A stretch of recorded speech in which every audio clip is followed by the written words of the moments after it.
She said, "My parents prefer my ex. They think you're too plain." I said, "Fair enough." I quietly stepped out of her life. Weeks later, her mother kept trying to reach me after something happened when they reintroduced her to her ex. I'm 37, and up until 3 months ago, I thought I was building something real with someone. We'd been together for 2 years, met through a hiking group, started dating casually. Things got serious around the 8-month mark. She was 34, worked in finance, came from old money. I'm a civil engineer, make decent money but nothing flashy. Drive a reliable car, live in a modest house, save for retirement. Normal, stable life. Her family was different. Country club memberships, vacation homes, the kind of wealth where they don't talk about money because they've never had to think about it. I knew from the start I wasn't what they'd envisioned for their daughter, but she always said it didn't matter, that she chose me, that her family would come around. They didn't. Every family dinner was an exercise in subtle condescension. Her father would ask about my work, then change the subject before I finished answering. Her mother would make comments about practicality and ambition that were clearly aimed at me. Her younger brother once asked, in front of everyone, if I'd ever considered doing something more significant with my career. I took it in stride, smiled politely, didn't engage. My girlfriend would apologize afterward, say they were just old-fashioned, that they'd warm up eventually, but they never did. The breaking point came on a Sunday in late August. We'd gone to her parents' house for brunch, standard monthly obligation. I was in the living room waiting for her to finish getting ready when I heard voices from the study. The door was slightly open, her mother and father talking. "He's just so ordinary," her mother was saying. "No presence, no ambition." "She could do better," her father agreed. "Remember that boy she dated before? Now he had potential. We should invite him to the charity gala next month. Let them reconnect." I didn't wait to hear more. Went back to the living room, sat on the couch, stared at a painting on the wall, some abstract thing that probably cost more than my car. My girlfriend came downstairs 10 minutes later. "Ready?" "Yeah." Brunch was the usual, forced conversation, thinly veiled judgments. I barely spoke. She noticed. On the drive home, she asked, "What's wrong?" "Nothing. You were quiet today. Just tired." She let it go. That evening, we were at her place. She was making dinner. I was sitting at the kitchen counter watching her move around the space. Everything in her apartment was expensive, high-end appliances, designer furniture, original art on the walls. I'd always felt like a guest there, even after 2 years. "I need to tell you something," she said, not looking at me. "Okay. My parents want me to go to their charity gala next month." "All right." "They're inviting my ex." I set down the glass I was holding. "Why?" "They want us to reconnect. They think we were good together." "And what do you think?" She turned to face me. "I think they're being ridiculous, but they're not going to let this go." "So what are you saying?" "I'm saying I have to go, and he'll be there, and my parents are going to make a whole thing out of it." "Do you want to reconnect with him?" "No, of course not." "Then why are you telling me this?" She sighed. "Because I need you to understand. My parents, they prefer him. They think you're too plain." Those were my mother's exact words. I felt something settle in my chest. Not anger, not hurt, just clarity. "Fair enough," I said. "What?" "Fair enough. If that's how they feel, that's how they feel." "That's it? That's all you're going to say?" "What do you want me to say?" "I don't know. Fight for this. Tell me you're upset. Something. I'm not going to beg your parents to accept me, and I'm not going to compete with your ex for their approval. I'm not asking you to compete." "Then what are you asking?" She didn't have an answer. I left that night. Told her I needed space to think. She didn't try to stop me. I spent the next week thinking, really thinking, about what I wanted, about what I was willing to tolerate. about whether love was supposed to feel like a constant uphill battle. The more I thought about it, the clearer it became. I'd been compromising myself for 2 years, sitting through dinners where I was the punchline of inside jokes, listening to her father talk about real success while looking past me, watching her mother's face pinch with disappointment every time I showed up. And my girlfriend? She'd apologize in private but never defended me in public. Never told her father to stop changing the subject when I talked. Never told her mother that her comments were inappropriate. Never told her brother that my career was none of his business. She let it happen, over and over, because it was easier than standing up to them. I called her the following Sunday. "Can we talk?" "Yes, please come over." I went to her apartment. She looked relieved to see me, like she thought I was coming to say we'd figure it out, that we'd get through this. "I'm done," I said instead. "What?" "I'm done. With this. With us." Because of what my parents said? Because of what you said. You told me they prefer your ex, that they think I'm too plain, and you said it like it was just a fact I needed to accept. I was being honest. You were being cruel, whether you meant to be or not. I love you. Maybe. But you also care what your parents think more than you care about how their opinions make me feel. And I'm not interested in spending the rest of my life trying to prove I'm good enough for people who've already decided I'm not. So that's it? You're just leaving? Yeah, I am. You're not going to fight for this? There's nothing to fight for. You've already chosen them. Her face crumpled. That's not fair. It's completely fair. Every time they insulted me, you stayed silent. Every time they made me feel small, you apologized later but never stopped it from happening again. You've been choosing them this whole time. I'm just finally accepting it. I can change. I'll talk to them. I'll make them understand. You've had 2 years to do that. You didn't. Because deep down, you agree with them. You think I'm too plain, too. You just didn't want to admit it. That's not true. Then why didn't you defend me? Why did you let your brother mock my career? Why did you let your mother make those comments about ambition? If you really thought I was enough, you would have shut that down immediately. She opened her mouth, closed it, opened it again. No words came out. That's what I thought, I said. I walked out, didn't look back, blocked her number on the drive home, blocked her on social media, deleted our photos, threw out the things she'd left at my place, a toothbrush, some clothes, a book she'd been reading. All of it went in a box that I left outside my door with a note. Please pick up at your convenience. She picked it up the next day while I was at work. Sent me an email from an address I hadn't blocked yet. I can't believe you're doing this. I didn't respond. Just added that email to my block list, too. The first week was hard. I'd reach for my phone to text her, then remember. I'd see something funny and think about telling her, then stop myself. I'd cook dinner and make too much food out of habit. But by week 2, I felt lighter, like I'd been carrying something heavy and finally set it down. I started doing things I'd stopped doing while we were together, went hiking on weekends without checking if she was free first, watched movies she'd never liked, cooked meals she said were too simple. I realized how much I'd been shrinking myself, not just around her family, but around her too, always trying to be a little more impressive, a little more ambitious, a little less plain. 3 weeks after I left, I got a call from an unknown number. I almost didn't answer, but curiosity got me. Hello? Hi, this is her mother. I should have hung up. What do you want? I need to talk to you. I don't have anything to say to you. Please. It's important. Can we meet?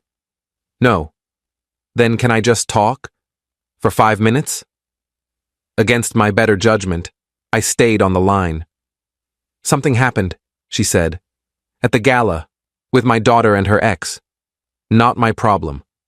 He's not who we thought he was. Okay. He He hurt her. I felt my stomach drop. What do you mean? They were talking, reconnecting. He seemed charming, just like we remembered. But then, later in the evening, she found him in one of the private rooms. He was very publicly flirting with someone else, the daughter of one of my husband's business partners. She confronted him. He laughed at her, said she was naive if she thought he was interested in anything serious, that he was only there because her parents practically begged him to come, that he was networking, not rekindling. I didn't say anything. She's devastated. She's been crying for days, won't leave her room, won't talk to us. She barely eats, just stays in bed staring at the ceiling. Why are you telling me this? Because we were wrong. About him, about you. We thought he was ambitious and successful and everything we wanted for her. But he's just empty. A charming shell with nothing real inside. And you were genuine. You were kind. You were stable. And we pushed you away. Yeah, you did. I'm calling to apologize and to ask if you'd consider talking to her. She won't admit it, but she needs you. She doesn't need me. She needs to learn that her parents don't always know what's best for her. We made a mistake. You made several. You made them repeatedly, for 2 years. Will you at least think about it? No, I won't. Because even if I wanted to, which I don't, she'd end up right back here eventually. The next time you disapprove of something I do or say or wear, she'll internalize it. She'll start wondering if you're right. And we'll be right back where we started. I promise that won't happen. Your promises mean nothing to me. You promised to welcome me into your family. You didn't. You promised you'd give me a chance. You didn't. So no, I'm not interested in your promises now. She loves you. She loves the idea of me now that her other option showed his true colors. That's not the same thing. I hung up. She called back 3 times. I didn't answer. Then she started texting. Long messages about how sorry she was, how they'd misjudged me, how her daughter was heartbroken and it was their fault, how they'd do anything to make it right. I blocked the number. 2 days later, my ex showed up at my house. I saw her car in the driveway when I got home from work. She was sitting on the front steps. You need to leave, I said, not getting out of my car. Please, just talk to me. There's nothing to talk about. I'm sorry. I was wrong. They were wrong. Everything was wrong. I got out of the car, walked past her to my front door. She stood up. He humiliated me, in front of everyone, my parents' friends, people I've known my whole life. He made me look like an idiot. I'm sorry that happened to you, but it doesn't change anything. I know you're angry, but I need you. You needed me to be good enough for your parents. I wasn't. That's the end of it. I don't care what they think anymore. You will. Maybe not today. But eventually you'll care. And we'll be right back here, with you apologizing for them in private but never defending me in public. I'm not doing that again. I won't. I promise. Your promises don't mean anything to me anymore. She started crying. Full breakdown. Right there on my front porch. Neighbors were probably watching. I could see curtains moving in the house across the street. Please, she sobbed. I love you. I made a mistake. Don't throw away 2 years because I was stupid. I'm not throwing away anything. You already did that when you told me your parents think I'm too plain, when you let them treat me like I wasn't good enough, when you chose their approval over my dignity. I didn't mean it like that. Yes, you did. And that's fine. You're allowed to feel that way. You're allowed to value their opinions, but I'm allowed to walk away from it.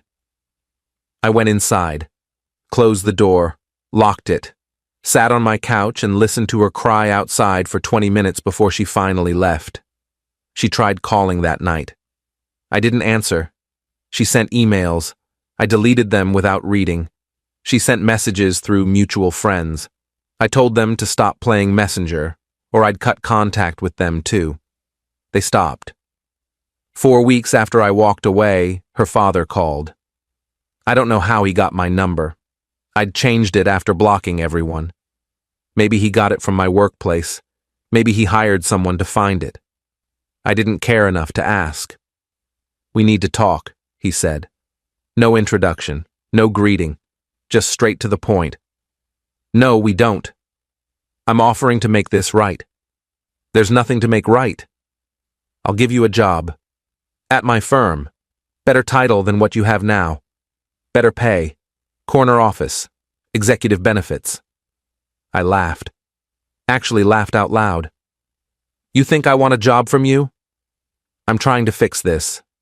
"You can't fix this. You insulted me. Looked down on me. Made me feel like I wasn't good enough for 2 years. And now that your daughter got hurt by the guy you preferred, you want to buy me back?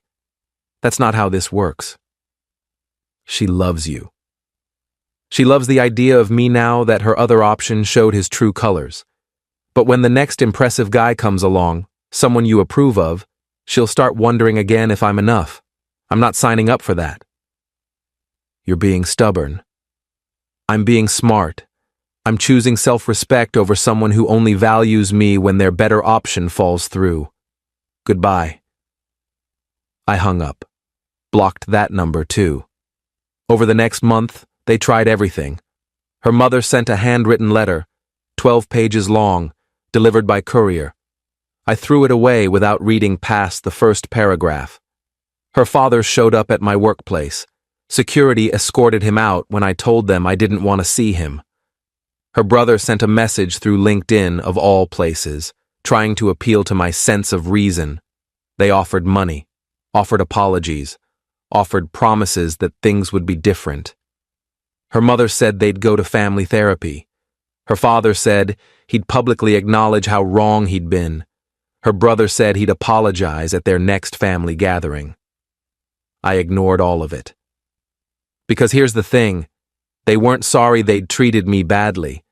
They were sorry it had consequences.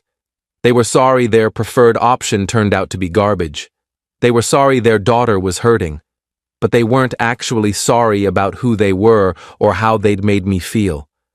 My ex tried one more time, about 6 weeks after I'd ended things. She was waiting outside my gym. I saw her car and almost turned around, but decided I wasn't going to let her control my routine. I'd been going to this gym for 5 years. I wasn't giving it up. "I'm not leaving until you talk to me," she said when I walked past her. "Then you're going to be here a while." I went inside. Did my full workout, cardio, weights, stretching. Took my time in the locker room. She was still there when I came out an hour and 15 minutes later. "I broke it off with my parents," she said. "I'm not speaking to them. I told them what they did was unforgivable. That's between you and them. I did it for you. Don't do things for me. We're not together. But we could be." "No, we couldn't." "Why not?" "Because you're only here because things didn't work out with your ex. Because your parents finally realized they were wrong. Because you have no other options. That's not love. That's convenience." "That's not true." "It is, and you know it. You wouldn't be here if he'd been the person your parents thought he was. If he'd been interested in you, you'd be with him right now. And I'd just be the guy you used to date. The one who wasn't good enough." She didn't have a response to that. "Go home," I said. "Move on. Find someone your parents approve of from the start. Someone who doesn't have to prove himself. Someone who fits into your world without having to change who they are. You'll be happier." "I won't." "You will. Eventually. Because you're not cut out for going against your family. And I'm not interested in being someone you have to defend. I want someone who's proud of me from day one, who thinks I'm impressive exactly as I am. You're not that person." "I could be." "No, you couldn't. And that's okay. We're just not compatible. We never were. We just both wanted to believe we were." I got in my car and drove away, watched her in my rearview mirror, standing in the parking lot, getting smaller and smaller until she disappeared. That was 2 months ago.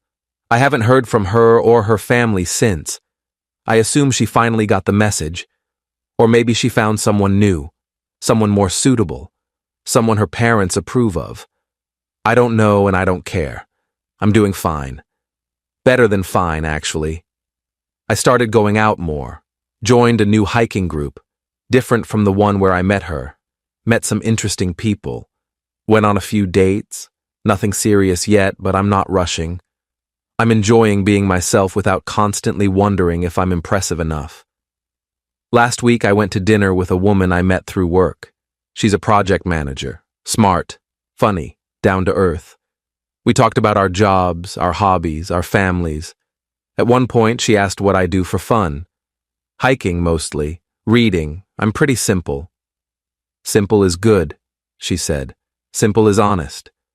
And I realized that's what I'd been missing. Someone who saw simple as a positive, not as a flaw that needed fixing. Someone at work asked me yesterday if I regretted walking away, if I thought I should have given her another chance after what happened with her ex. No.